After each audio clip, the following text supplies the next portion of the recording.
Right now, the social temperature of our country continues to change. Just when you think it can't get any crazier, well, surprise, they figured out a way to make it a little crazier. Some media streams report positive stories of hope and human kindness. Every once in a while you'll see something like that, but the majority of them, they are putting out negative stories and civil unrest. That is normally what we will see when we turn on our televisions or radios. Both sides are reporting a message that they're hoping we're going to hear. Both sides of this, they're hoping that we're going to listen to whatever they're putting out there. I would like to do the same thing this morning, but I want to cover both sides. I don't want to just go on one side or the other. I want to cover both sides. I also believe that you probably have heard enough news that you don't want to hear anymore. You don't want to hear what's going on right now. If you're like the majority of the people, we're done. We don't want to hear it. There is a purpose for the news, but there comes a point when you're ready to watch the kids sing or something like that, to change everything from what we're hearing all the time to just something that'll put a smile on your face. So because of that, let's not talk about the country situation this morning. I don't want to talk about that. I want to talk about our situation this morning, not the country's. Today I would like to discuss the power in both methods that are being used, though. Some people are using a negative story. Some people are using a positive story. I want to talk about both of these methods that are used by the media and maybe even by us. Maybe you're using one of these methods or both of these methods, and I want to talk about it. But first, I would like to give you a verse to hold on to, which will seem to have zero connection with the rest of the sermon. So let's go ahead and look at that verse first. Genesis chapter 1 and verse 3. Let's look at this verse. Then God said, "Let there be light," and there was light. And God saw the light, that it was good. And God divided the light from the darkness. Now let's leave that verse behind and let's go on to the rest of the sermon, okay? We're just going to drop that one off right here. In the book of Numbers, we have a story where the nation of Israel wants to they want to stone Moses, Joshua, and Caleb. These are the leaders. Moses is the leader of Israel. Joshua will be the second leader appointed over Israel. And then you've got Caleb. These are godly men. And Israel wants to kill these three guys. They wanted to appoint a new leader that would take them back to their bondage in Egypt. They were wishing they had died under the hand of Pharaoh. Read the passage sometime and see this is what they're talking about. They wish they would have died under the hand of Pharaoh, and they were planning on returning to make this a reality. Can you think of the mindset that it would take to put that plan in order? We should have died in Egypt. Let's go back to Egypt and do that. What kind of situation are you in that would make you want to go with that plan? Look at Numbers chapter 14 and verse 4. So they said to one another, "Let us select a leader and return to Egypt." Then Moses and Aaron fell on their faces before all the assembly of the congregation of the children of Israel. But Joshua the son of Nun and Caleb the son of Jephunneh, who were among those who had spied out the land, tore their clothes. To tear your clothes was a sign of lamenting or mourning. They were grieving. The situation is becoming intense.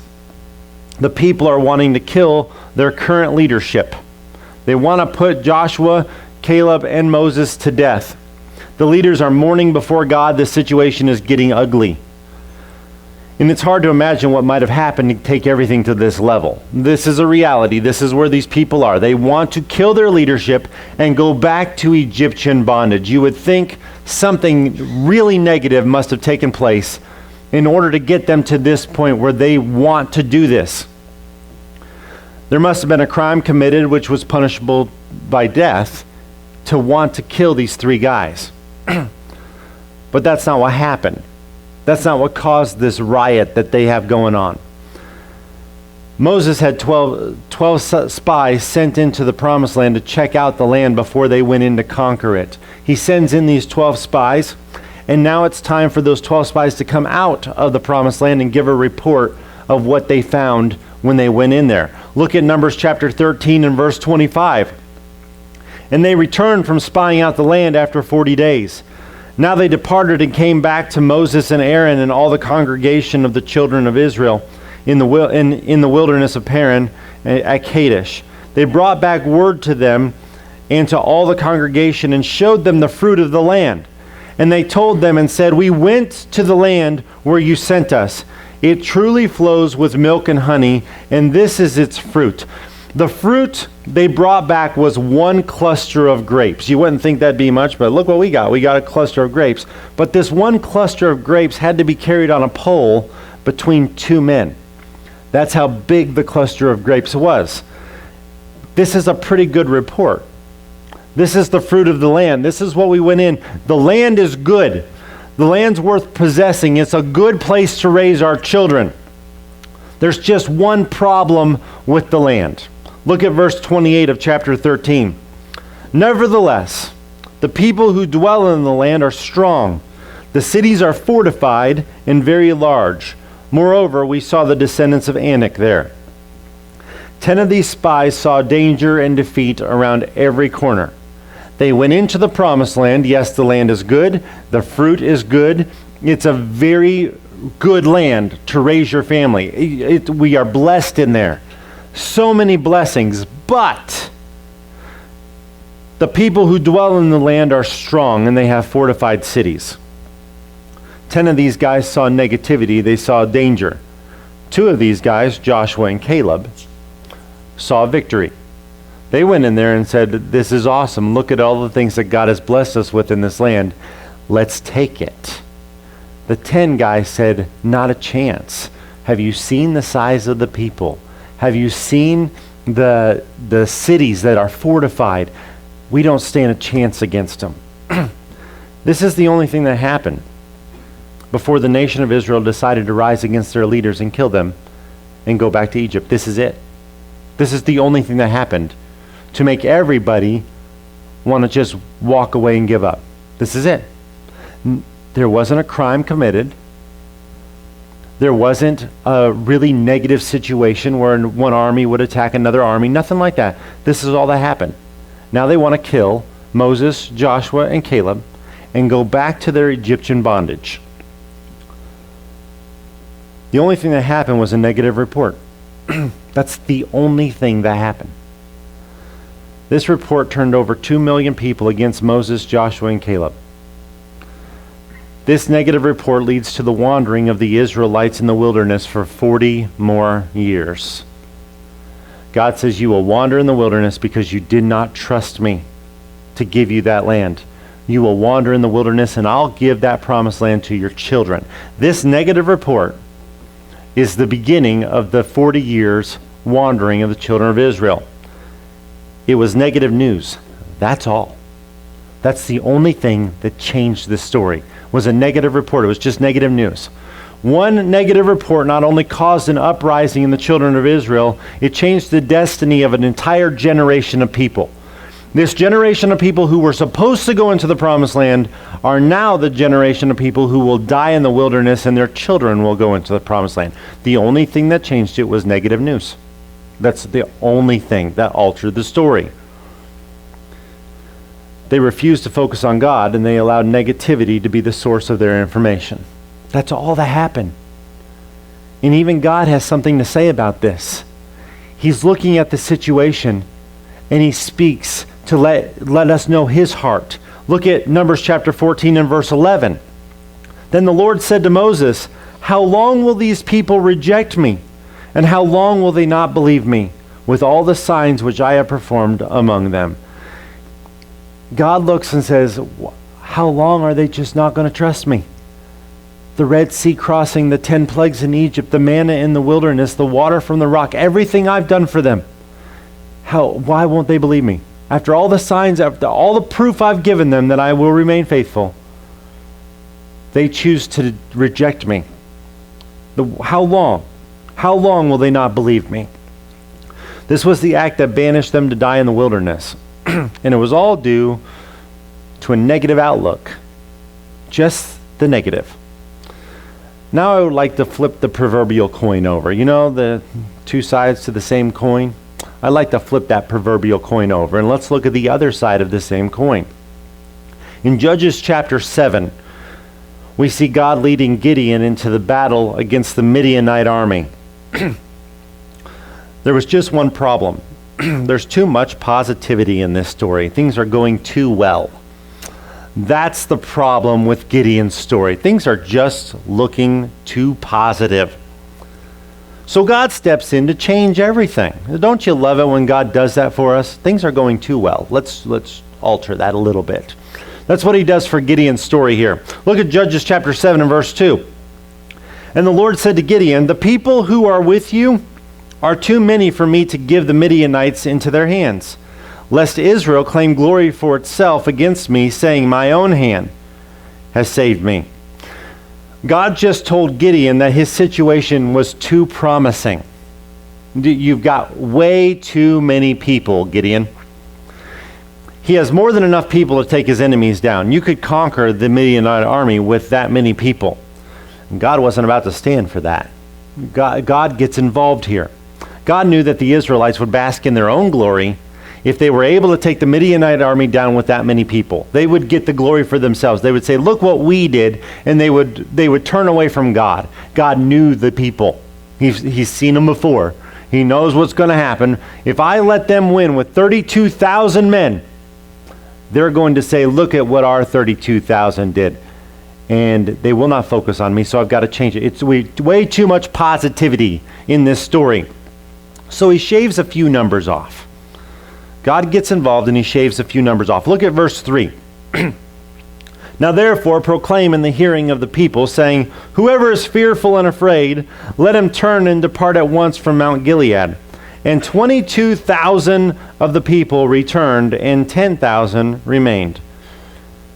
God just turned an army of 32,000 men into an army of 10,000 men. That's quite a jump. But did you notice how he did it? Did you see how God did that? He said, "Whoever is fearful and afraid can go home." Whoever's focused on the possibility of a negative outcome can sit this one out. I want you to take the negative out of the situation. Because the first generation of Israelites going into the promised land never got to go and possess the promised land because of that right there. Negativity. Just the negative. So when God deals with Gideon, he says, whoever is focused on negativity, tell him it's okay. Sit this one out. Just go home. And that takes the army from 32,000 men down to 10,000 men. He didn't punish them.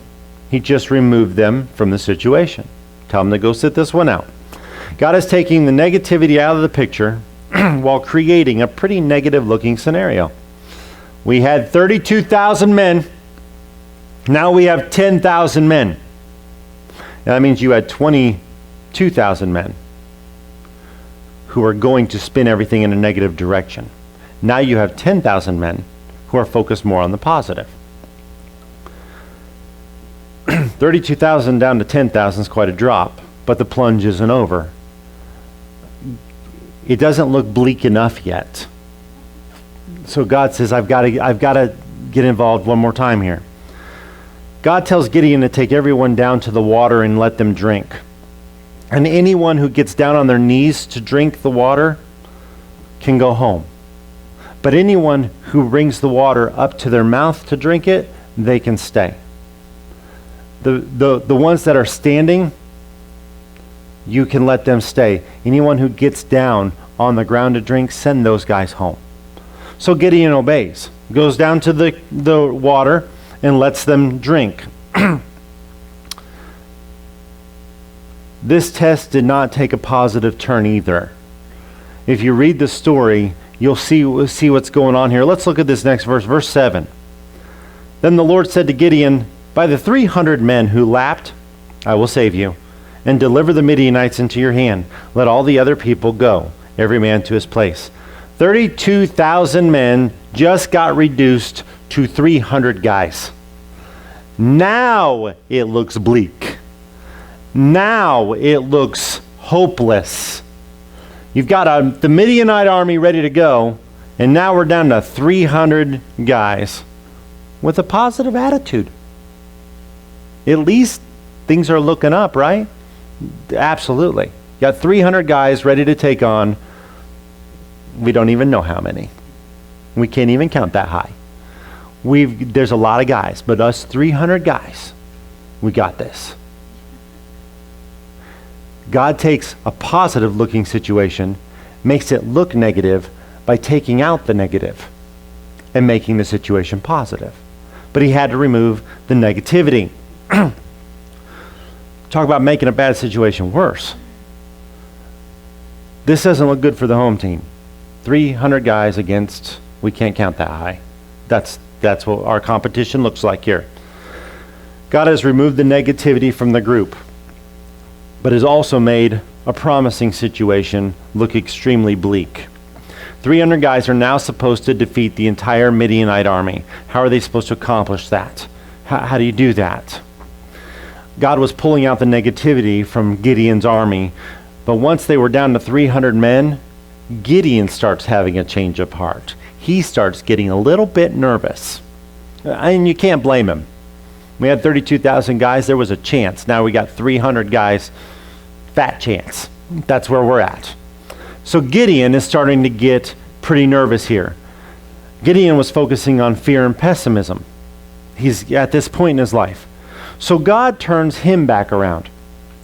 God has already told Gideon that he was going to deliver Israel, or deliver the Midianites into Israel, or to Israel's hand. I'm going to let you defeat them. Yes, I took you down to 300 guys, but I promise you, I'm going to deliver them to you.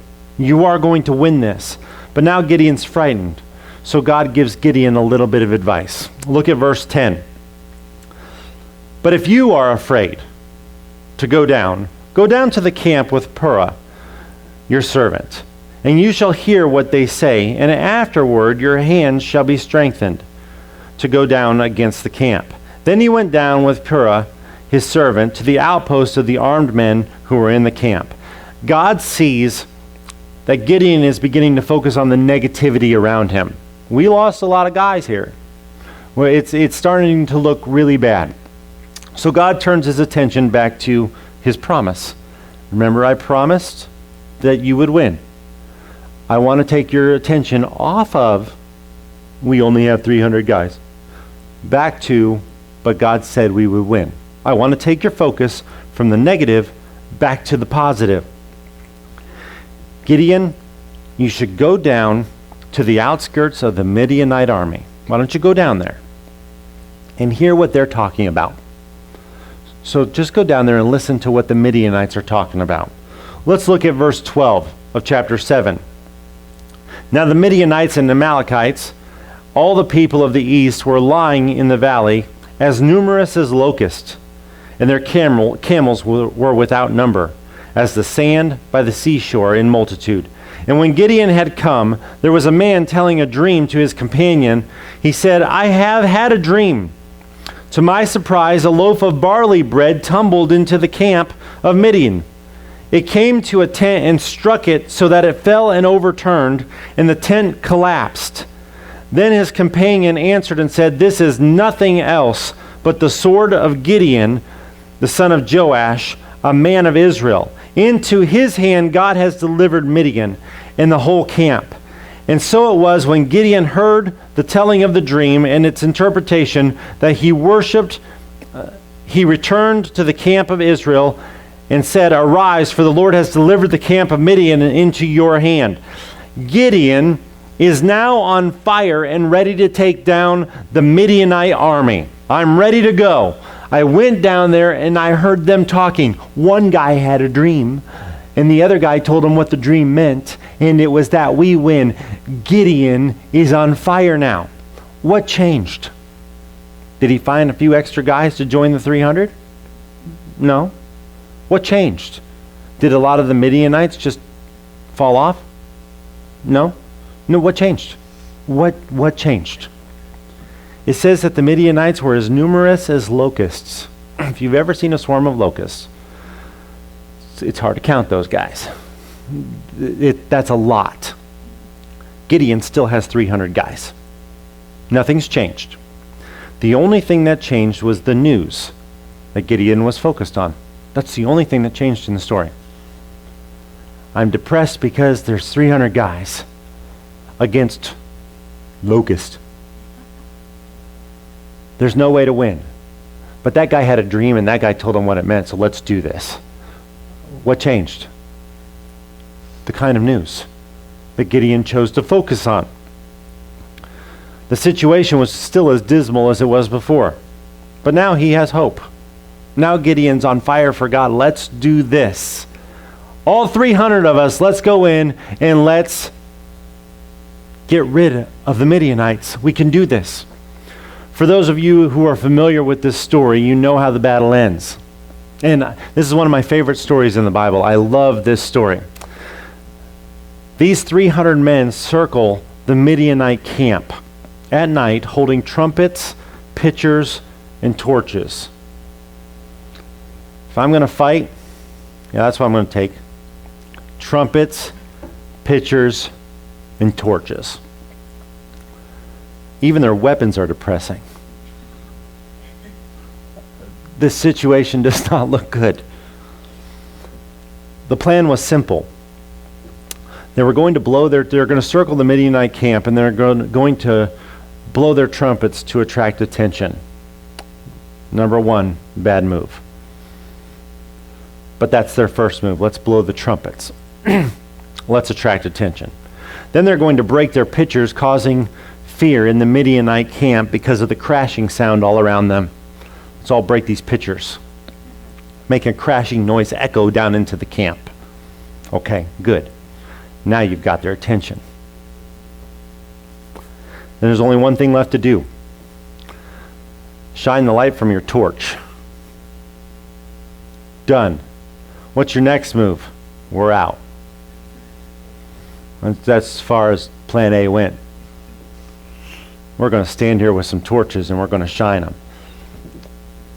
Get their attention, freak them out a little bit, and then put a spotlight on yourself. That's the plan?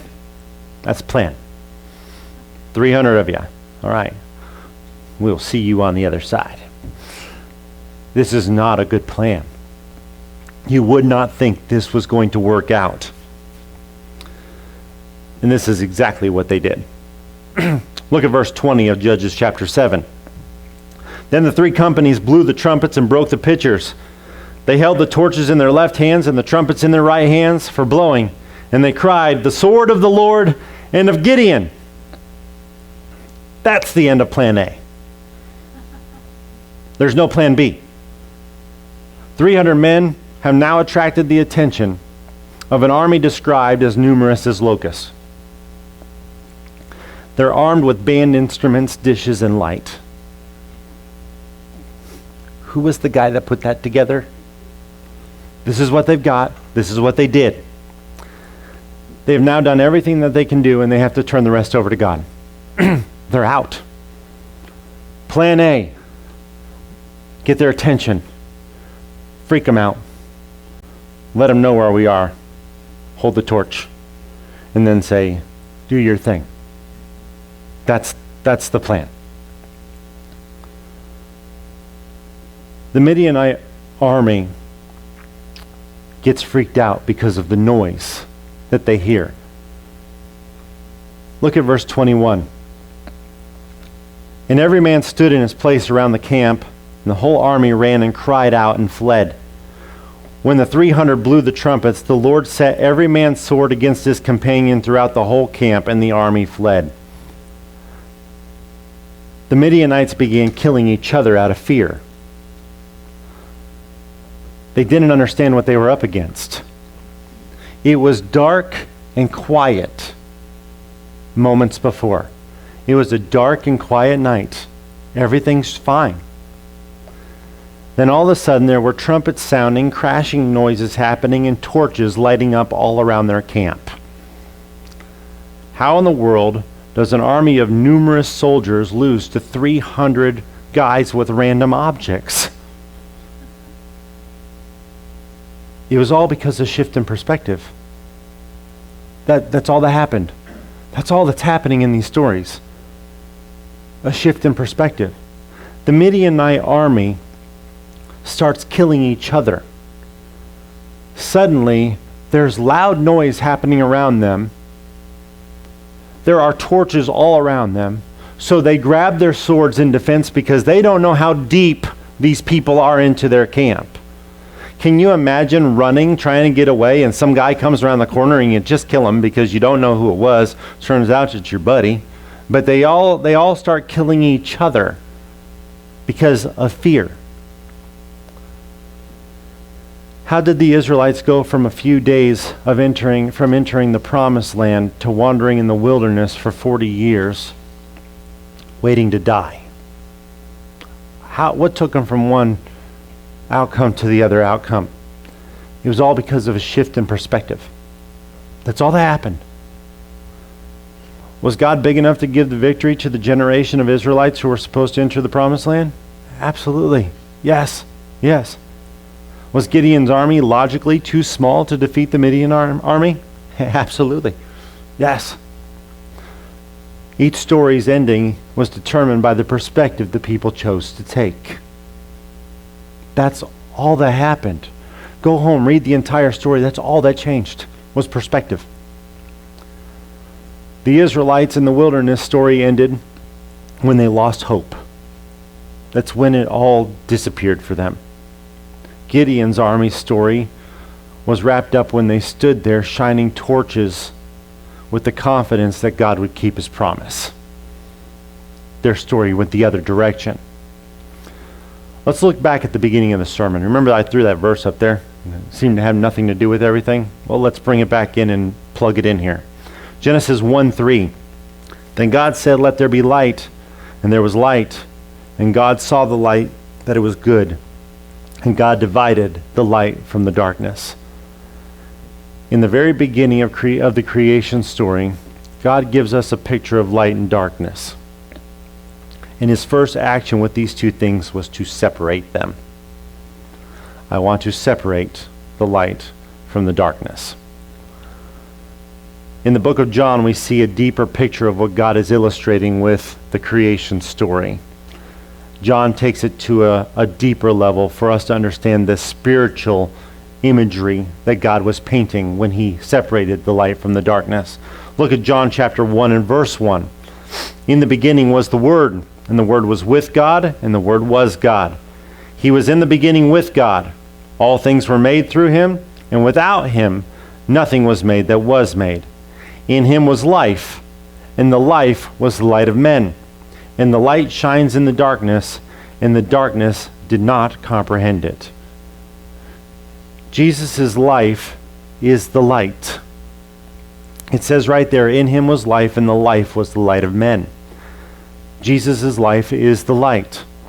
It shines in the darkness, but the darkness comprehends it not. It cannot comprehend it. Let me explain what this verse is saying here. The word comprehend does mean to understand. That's how we define it, and that is what it means here in the scriptures. The darkness could not understand the light. But it also means to take in or to consume. The word comprehend means to take in and consume. Light consumes darkness. Darkness cannot consume light. Try it. It doesn't go the other way. Light consumes darkness. Darkness does not consume light. Light itself does not possess a shadow. It vanquishes darkness. That's what it does. There's no shadow. Light cannot produce a shadow. When Gideon's army shone the light, those in darkness were confused and fled. God uses this picture here too. Shine the light, and you'll see what happens to the darkness. You'll see what happens. All you'd have to do is get to the point where you shine the light. Just shine the light and see how the darkness reacts to it. The Midianite army starts annihilating themselves. What are the 300 guys doing? They're standing there with a torch. And when the darkness sees the light, it flees. Gideon's army was armed with light. We live in a dark world. We live in a dark day. But the day that you got saved, you were given a responsibility. And I was given a responsibility. Look at these two verses. Matthew 5:14 and 2 Corinthians 4:6.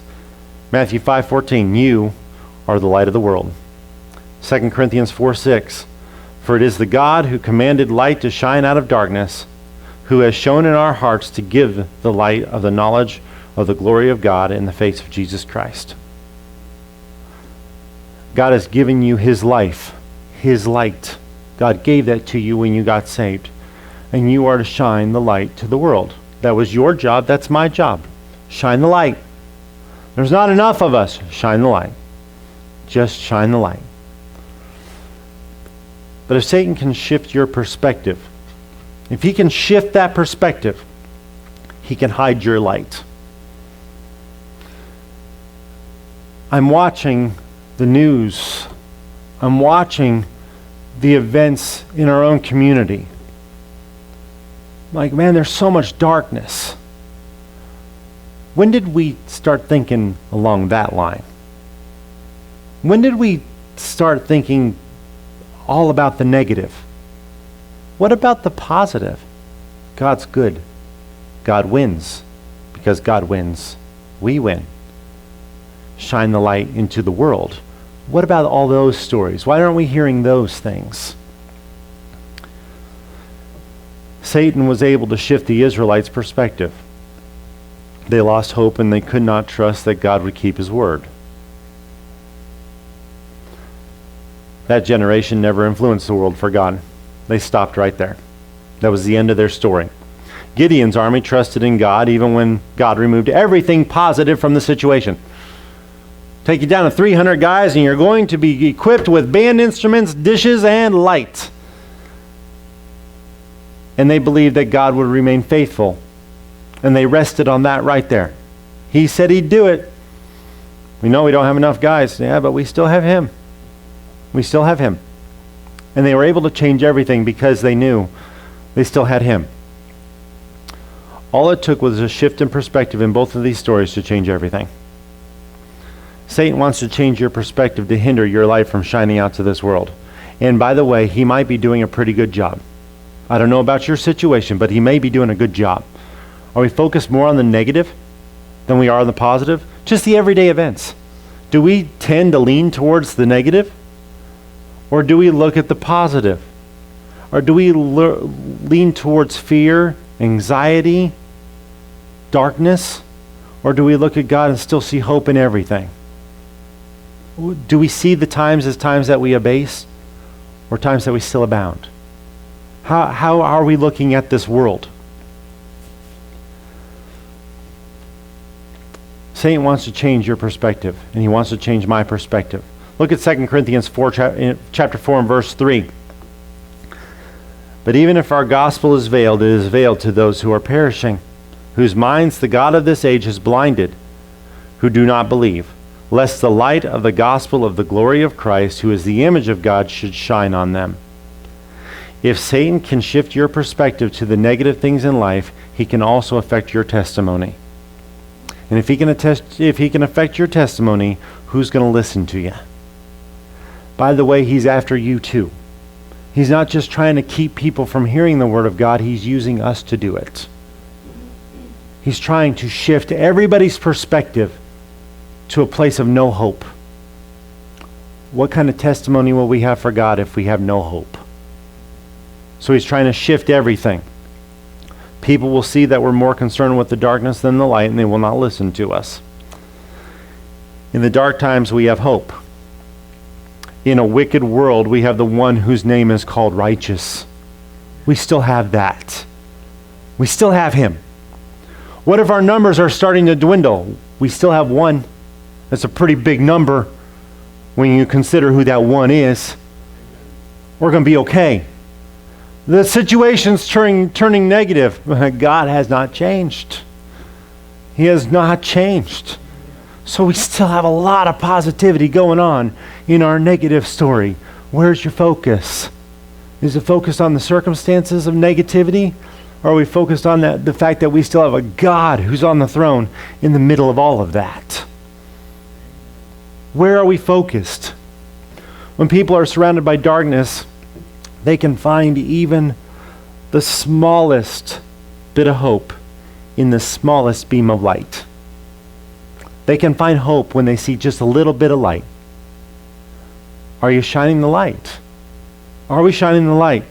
Your testimony is so important. Don't miss this. Your testimony, you take it personally. I'm preaching at you now. Like a lot of times people say, that preacher was preaching right at me. Now you can say it. I'm talking to you right now. Your testimony is so important. This is ministry. And you're right in the middle of it. This is what ministry is. The ministry is not my job. It's our job. It's our job. It's not just me. It's you and me lining up behind him. That's what ministry is. Jesus Christ is the light of the world, and he has overcome the darkness. I might not have said that right. Jesus Christ is the light of the world, and he has overcome the darkness. Why are we focused on the darkness when he has given the light of the world to us? Shouldn't the world be able to look at us and say, there's something different going on there? There's hope when nowhere else you can find hope. But in that person, everything seems to be a little bit different. What about the pandemic? What about your finances? What about the economic status? What about who's ahead in the polls and who's not ahead in the polls? What about our situation? Shouldn't you be focused on that? No, because whatever it changes into, he's coming too. He's coming too. Whatever the situation. What if we get knocked down to 300 guys against locusts? What are we going to do? Shine the light. Shine the light. That's your job. That's my job. He has placed his light inside of us to shine to the world. How are we doing? How are you doing? Because it is getting negative out there. We're not going to pretend it's not. It is getting negative out there. But what's it look like where you are? Are we focused on the negative or on the positive? Has Satan shifted your perspective? Think about it personally. Has Satan shifted your perspective? Have you found yourself more focused on the negative or on the positive? Is your testimony what it should be? Just think about your situation. Is your testimony what it should be? When people see you, do they see Christ? Or do they see somebody overwhelmed by the circumstances of negativity? How do they see you? I'm going to put that verse up that I recently used in previous sermons. But it's so important that we understand the magnitude of this verse. Look at Philippians 4 and verse 8. Look at the details that are highlighted here. Finally, brethren, whatever things are true, whatever things are noble, whatever things are just, whatever things are pure, whatever things are lovely, whatever things are of good report, if there is any virtue, if there is anything praiseworthy, meditate on these things. And by the way, God covers every single one of those things. Satan will try to use the world around us to hinder us from shining God's light. He'll try to use the negative news to change our perspective so we don't enter where God wants us to enter. He's going to do everything he can. Here's the good news. Darkness cannot comprehend the light. Light consumes darkness. Darkness cannot consume light. So if you have light, walk in the darkness. Just walk right in. Because the light makes the darkness flee. It doesn't go the other way. Through Christ, the victory is ours, and Satan cannot change that. He can't change it. So live like you've won. Because you've won. You've won. Why do we live like we haven't? Negativity, change of perspective. Just shift the perspective to the negative, and we'll live there. But take a negative situation and say, but have you met my God? That changes everything back. I don't know what Satan is doing in your life right now. I know what he's trying to do in mine. I know. I listen to the same news you listen to. I know what you're watching. because I'm watching it too, and it's not looking pretty. I know what changes I've had to make in my life to do what I normally did before. And yes, it can get depressing. The whole situation, the reason we're doing everything we're doing can be depressing. Well, why stay there? I've used this phrase before, and I'm going to use it again. When you ask somebody how they're doing, they say, I'm doing good under the circumstances. The question is, why are you under there? Why are you under the circumstances? Have you not met the one who walks on top of the water? Look at the guy who walks on top of the storm. Don't look at the storm. He's shining a light up there. Let's go reflect that light. Reflect the light. Positive and negative. It can change your day. It can change your testimony, and it can change the world. How are you changing the world? You might think, well, I can't do a whole lot to change the world. I promise you, a little negativity can cause over 2 million people to walk around in the wilderness for 40 years until they drop.